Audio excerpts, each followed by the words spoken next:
حاجات ما وراء اللي بيتكلم عنها. اذا بتتكلم عن محرقه دي المحرقه. امرك كنت تقدر طلنقاي ورا التيت حرقناهم والله صباح حرقناهم فتك والله الحمد لله والشكر لله انحرقوا والله نشوي مشاوي.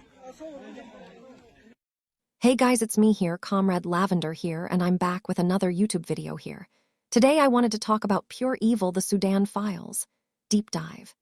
How the CIA, Dubai, UAE, and Israel set up Sudan for genocide and destabilization. But before we get started, all my YouTube videos related to this topic will be on the screen right now, if you would like to check them out. So let's get into this YouTube video topic. Basically, a strategic economic warboard is what Sudan is being turned into. The RSF, Africa's richest, most dangerous rebel force, if you like, was created around 2013 by Omar al-Bashir, the then leader, but it's become really a force which is there to divide Sudan, to buckle the Sudanese government into behaving as the Anglo-Zionist empire wants. And it's the UAE which has been used as the primary tool to do this. There's a very clear link, it's not hidden. Mohammed Hamdan Daglo, Hameti as he's known, is directly linked to the UAE, who basically are now forcing the control of Darfur and Kordofan and carrying out heinous crimes. You know, the word genocide often gets punished, but you know what they're doing, what I've witnessed in the Sudanese embassy just the other day when I was attending the ambassador's press conference, is absolutely horrific. The way that patients, where men, women and children were being callously shot in the head, killed, murdered, maimed, tortured, is just coming from the Israeli playbook in Gaza. And just when you think you've seen enough, you get these Anglo-Zionist inspired forces which go out and commit exactly the same, only worse. And the UAE Aka Dubai is smuggling 90% of Sudan's gold directly from the RSF, thus funding a genocide in Sudan. Sudan's war erupted in April 2023 from a power struggle between the army and the paramilitary Rapid Support Forces, RSF.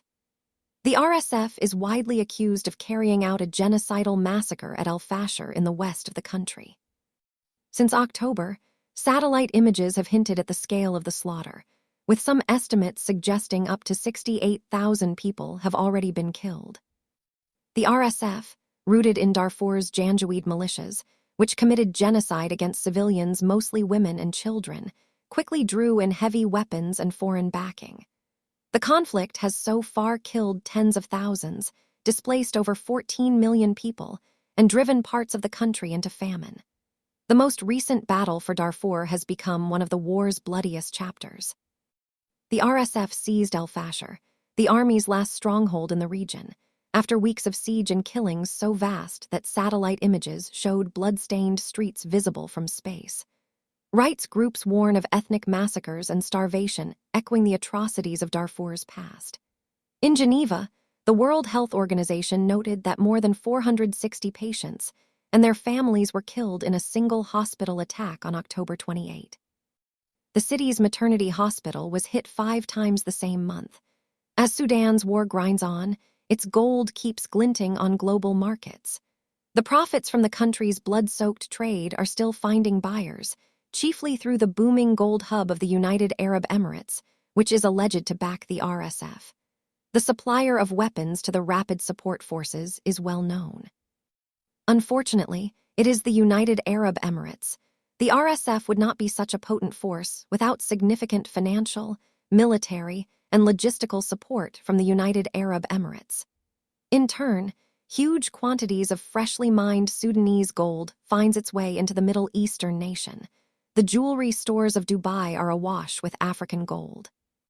This is not shocking because Dubai is known for capitalism atrocities, and Dubai is known for being frequently described as capitalism on steroids.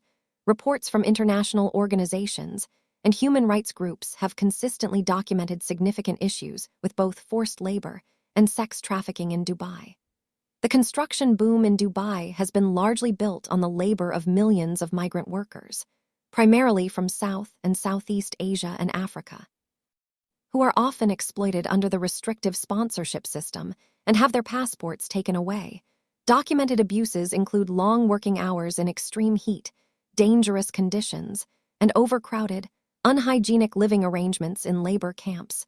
Women and children from various regions, including Central Asia, Southeast Asia, Africa, and Eastern Europe, are trafficked into the UAE for commercial sexual exploitation. Many victims are lured with false promises of legitimate employment in hospitality or domestic work, only to have their passports seized and forced into prostitution through coercion, violence, and debt. Data from Sudan's central bank show the UAE imported about 90% of Sudan's official gold exports in the first half of 2025, underscoring its deep economic influence. A recent investigation by the Sentry External Link linked Dubai-based companies to laundering illicit Sudanese gold for RSF financiers. Citing UN Comtrade data, Swissed notes, the UAE imported 29 tons of gold directly from Sudan in 2024, up from 17 tons the year before, along with major volumes routed through Egypt, 27 tons, Chad, 18, and Libya, 9. These flows, Swissed says, underscore the UAE's central role in financing Sudan's war. It is conflict gold, says Mark Ummel, head of commodities at Swissed. Whether it is coming from RSF or from the Sudanese Armed Forces, SAF, it's clear that they are funding their engagement in the conflict with this trade of gold. Although there are other elements, gold is the key element in Sudan. Swissed says its latest finding confirms the role of the UAE as a major destination of Sudanese smuggled gold, as documented in its African Gold Report published in May 2025. For over 2 decades, it's been the United States' official policy to turn Sudan into the failed state we see today, part of a new Cold War against China, Russia, and Iran, and a campaign to destroy any nation that dares to stand with Palestinian liberation. What's happening in Sudan isn't another African tragedy. It's an architectural design of U.S. imperialism where starvation, displacement, and genocide are the tools of Washington's policy. Sudan once stood at the heart of the axis of resistance, a bridge between Iran, Palestine, and Lebanon, a logistical lifeline for weapons to Gaza and South Lebanon, and a strategic ally on the Red Sea. That defiance sealed its fate. Like Libya and Iraq before it, Sudan has been targeted for destruction, punished for its independence and its solidarity with Palestine. And at the center of this assault are 2 of the United States' most reliable proxies, Israel and the United Arab Emirates. They've been deployed by the United States to do what the empire can no longer do openly, to wage wars by proxy, seize resources, and crush the resistance from within. Israel provides intelligence and strategy. The UAE provides money, weapons, and cover. Together, they carry out the dirty work of empire. Sudan sits on a fault line connecting the Red Sea, the Sahel, and the Horn of Africa, regions central to China's Belt and Road Initiative and Russia's trade networks. Its ports could link Africa's mineral wealth to a new, multipolar economy no longer dependent on the US dollar. For the crumbling United States empire, this is a massive threat. China's Belt and Road offers nations like Sudan an escape from the IMF, the World Bank, and the petrodollar system that have trapped the global South in debt for decades. If Sudan joined that network, it could connect Africa's gold, oil, and mineral wealth directly to Beijing, bypassing Western control entirely. That's what the United States imperialists fears most. By collapsing Sudan, it weakens both the axis of resistance and the Belt and Road Initiative, blocking Beijing, China, Moscow, Russia, and Tehran from gaining a foothold in Africa. The destruction of Sudan didn't begin yesterday. It began decades ago, with a long campaign to make Sudan ungovernable. In 2019, after years of sanctions, isolation, and CIA interference, the United States and its Gulf allies orchestrated the fall of Omar al-Bashir under the illusion of democratic reform.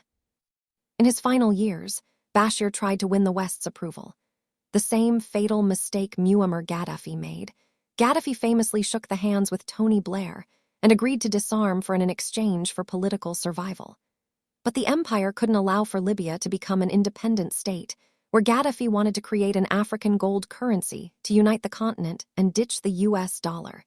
Nay, invaded, and Gaddafi was disposed of within a blink of an eye. Dragged through the streets of Tripoli after being sodomized with a machete. And Omar al-Bashir tried to negotiate with the US and turned to Saudi Arabia and the UAE, agreeing to cut ties with Iran in exchange for political survival. He did everything they asked, and they toppled him anyway, because the empire doesn't forgive and it does not forget. They wanted a compliant Sudan, not a sovereign one, and they wanted to ensure it would never again stand with Iran, Palestine, Yemen, or Lebanon. Oh, justify that outcome, the empire had to make Sudan look like a monster. In the 2000s, Washington labeled it a state sponsor of terrorism, not for violence, but for its alliances. Then came Darfur, the perfect emotional weapon.